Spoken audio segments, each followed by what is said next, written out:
Voilà, alors je fais le clap de départ pour les 3 caméras, pour la synchronisation, et je me mets en position. Bon, j'espère que le son est pas mal. Je commence donc le matin par m'allonger en position de détente sur le dos, comme ceci,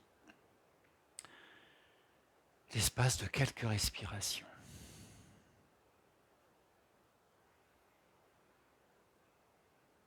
Respiration ventrale.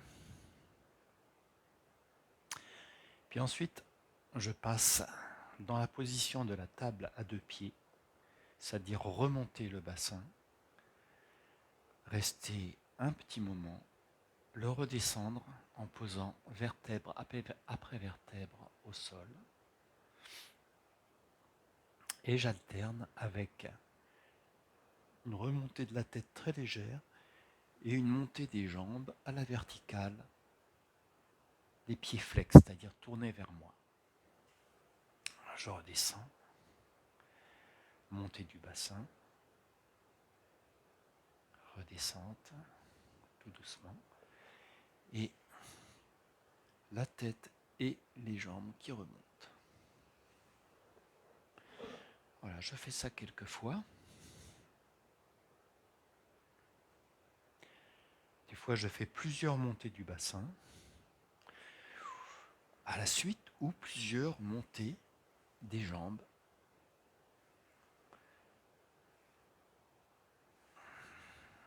Des fois, je fais un étirement comme ça de la jambe. Tout ça, ce sont des mouvements qui varient selon les matins. Des fois, je fais un étirement plus important.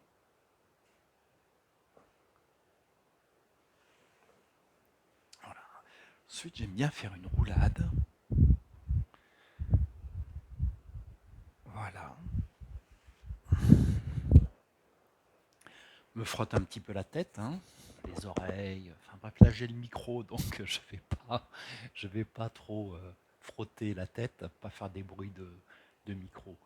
Mais voilà, j'ai des mouvements. Là, vous trouverez, je vous mets un lien en vidéo là qui apparaît en haut à droite de l'écran pour le massage de la tête. Ensuite, j'aime bien faire des mouvements croisés. Vous savez que j'aime bien les mouvements croisés pour les hémisphères cérébraux. C'est très équilibrant. Et donc voilà, je relève toujours légèrement la tête et je viens croiser. J'aime bien également venir, vous voyez, masser un petit peu la partie latérale du talon.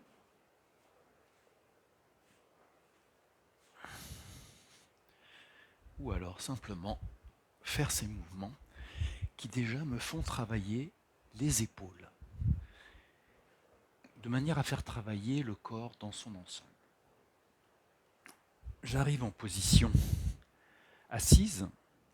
Cette position assise, des fois, j'en profite pour mettre mes jambes croisées comme ceci. Je mets mes poings au sol et je fais une extension. Là, j'enroule, vous voyez, j'enroule dans l'autre sens. Extension, endorotation des épaules, exorotation des épaules et étirement de la chaîne musculaire du devant. Voilà, ça c'est des choses que j'aime bien faire de temps en temps. Ensuite, je passe en position à genoux et j'en profite pour arrêter le radiateur. Ça commence à chauffer. Et peut-être même enlever. Donc là, j'en profite pour faire un étirement du dos. J'avance avec mes doigts comme ceci. Je me mets là. J'étire et je reviens tout doucement, mon coccyx rejoignant mes talons.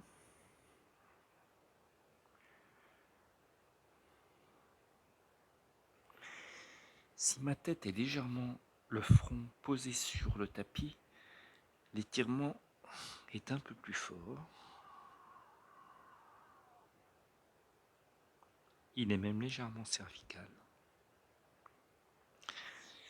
Et je reviens ici en posture à 4 pattes où je fais le mouvement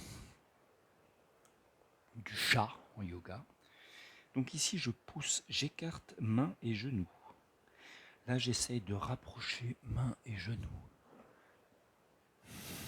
Souffle, inspire, main vers genou, expire, les mains s'écartent des genoux. Voilà. J'enchaîne avec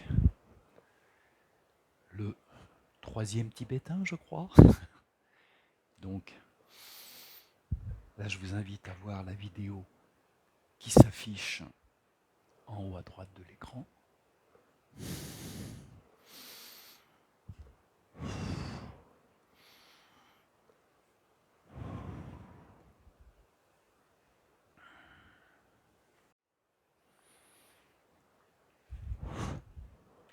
Là, vous voyez que quand je descends, mes doigts se regardent. Quand je remonte, j'ouvre. Les doigts se regardent, s'ouvrent. C'est pour que le mouvement soit un peu plus anatomique, disons. Si on fait comme ceci, c'est pas la même chose. Vous le sentirez que lorsque l'on accompagne avec une rotation ici. À vous d'expérimenter. Ce sont des choses que je vous montre comme cela. On va passer maintenant à une position ici, parce qu'on s'est trouvé sur les genoux. On a besoin de relaxer également les genoux. Donc pour ce faire, je propose ce mouvement-là en essuie-glace au niveau des pieds. Et en même temps, j'appuie sur un frein imaginaire et un stop. Vous voyez ? Et j'ai mes genoux qui... Donc j'appuie, j'appuie, j'appuie, vous voyez, et il y a une rotation qui se fait comme ça. Je peux faire ce mouvement du 4e tibétain, je crois, sur les poings ou sur le plat des mains.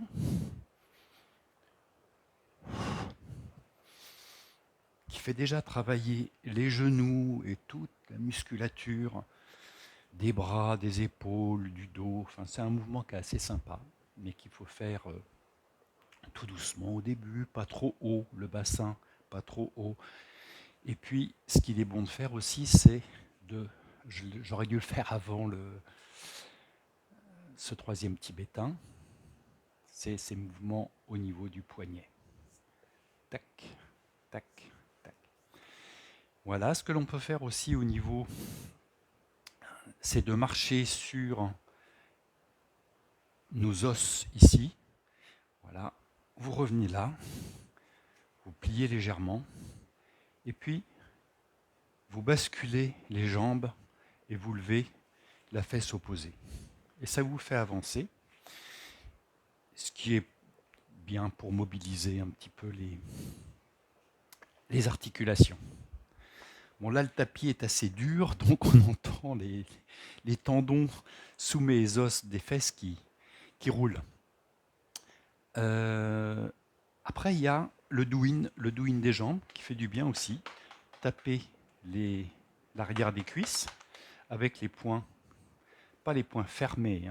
Il faut que les poings soient, vous voyez, pas les poings vraiment fermés, mais les poings souples comme ceci et souples comme cela aussi. Ce qui permet d'avoir une frappe adaptée. Massage du genou, petite frappe sur la rotule. Massage, alors là, bon, vous le montrez avec mes 2 pouces, je tourne ici autour. Voilà. Et après, je viens masser le releveur du pied, qui est le muscle qui est là. Et je termine par un pincement du pied. Voilà, pareil de l'autre côté.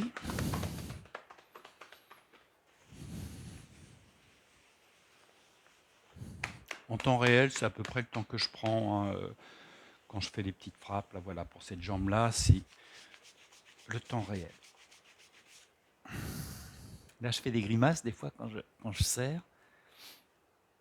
pour faire travailler aussi les muscles du visage. associé éventuellement à un tirage de langue. On crispe un peu le visage et on fait l'inverse. Ça a des effets aussi sympathiques. On va voir toute la structure là. Qu'est-ce qu'on pourrait faire maintenant? Qu'est-ce que je fais généralement? Quand je ne suis pas dans le mood, dans la foulée, je reviens, je crois,